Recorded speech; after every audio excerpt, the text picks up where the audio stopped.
favorite watch so far of 2026 is the Nitton Prima. Nitton is a brand that existed in the early 1900s that went away, as many brands had, and was revived early this year as a kind of a haute indie brand that has both a very interesting launch and a kind of a nice take on this sort of haute aesthetic that, you know, we see these days. Now, obviously I've said the word a couple times, so this is a higher end watch, but it's one that really captivated me because of its design, its approach to watchmaking, kind of the simplicity of which they used as well. So it's a rectangular watch, measures 27 by 35.5 millimeters, and only 7.9 millimeters thick. It's like a solid brick of either platinum or rose gold. It's a formed movement that is a rounded rectangle with this kind of beautiful Bauhaus sort of Art Deco design to it. They did some really interesting things, like use all the screws from the side, so there's no screws visible from the top, so it's really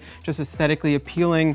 And then from the dial side, rather than having like a classic dial opening, you have sort of a key-shaped aperture, a jump hour at the top, a minute in the center, and then seconds beneath that. And the approach also wasn't quite classical, so the hands sort of look like they're floating, they're kind of minimal, kind of graphic. It was an interesting aesthetic to see mixed into such like a high-end piece. And the movement also has some cool tricks. So like I said, it's a jump hour, it's a 72-hour power reserve, 28,800 beats per hour, but it also is a zero-stop seconds mechanism. So when you pull out the crown, the seconds hand snaps to zero, which is something that I think is really cool and not something you see very often. It's also Geneva Seal certified as well as chronometer certified, and they're actually the first brand, I believe, to launch with both of those designations. The Geneva Seal, like something like under 1% of watches even have this. It means that a lot of the assembly, the adjustment, the decoration, just a lot happens actually in the Canton of Geneva, and then of course it's chronometer rated as well. What really though set this watch in stone for me was getting to see it in Geneva during Watches and Wonders Week. It's just a small, charming, understated, but super high-end piece. Really like nothing garish about it. You know, we see a lot of watches that have a lot of finishing from the dial side up.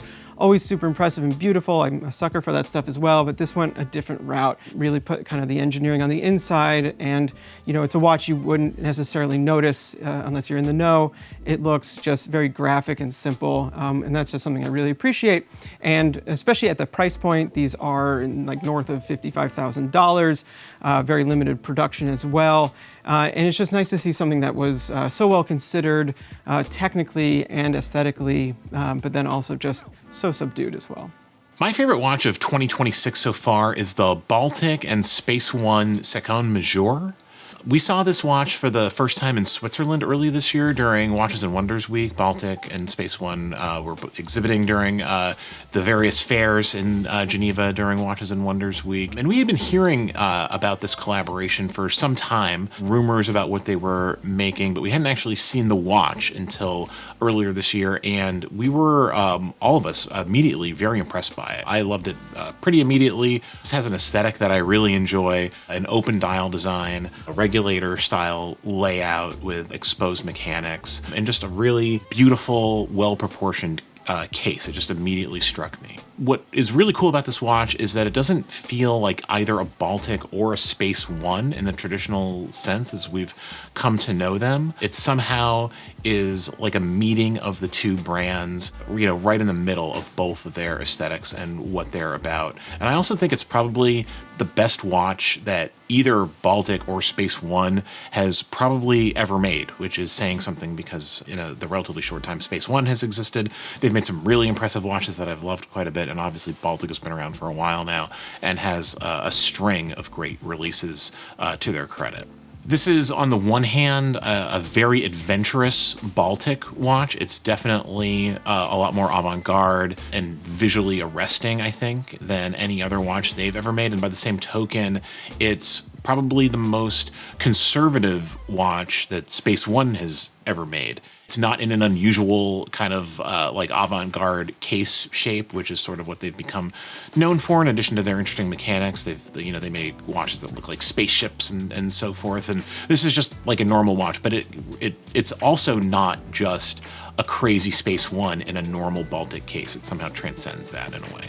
This watch also feels like yet another representation of what I think is the most important and interesting trend that's happening in the microbrand and indie watchmaking world right now, which is making complicated watchmaking and even sometimes avant-garde watchmaking more accessible. This is obviously something that Space One is really all about from the very beginning. It's sort of the reason that they exist. It has been their focus from the start. And with the second Major, we see it in a much more wearable and approachable execution, which is honestly very exciting. I think this really comes down to the work that they're doing with Teo Offre, who's a very talented independent watchmaker who's been making watches under his own name for a while and has become really the key figure within Space One in a lot of ways. He seems to follow this less is more principle in his watchmaking, where he's finding streamlined solutions to complicated watchmaking problems. And it really validates this idea that even traditionally out-of-reach complications can be produced in an accessible way. I'm Kate Bazemore, contributor at Worn & Wound, and these are two of the most interesting watches I've seen released this year so far. The first is the Grand Seiko SPGX 359 and 361. This is the Snowflake and the Skyflake. Here inside the compact caliber 9F51, making these the smallest 9F quartz models in the brand's catalog. Here you have two beautiful Grand Seiko dials like you know and love, now in smaller proportions. And here I think Grand Seiko reminds us that quartz can be cool, interesting, innovative, and still result in really beautiful, high quality timepieces.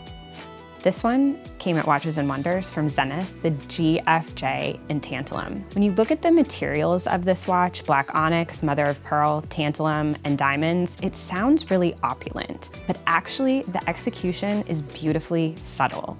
The diamond hour markers are perfectly integrated into this layered dial with various stones, and then all set in the tantalum case. This one is really beautiful in the metal.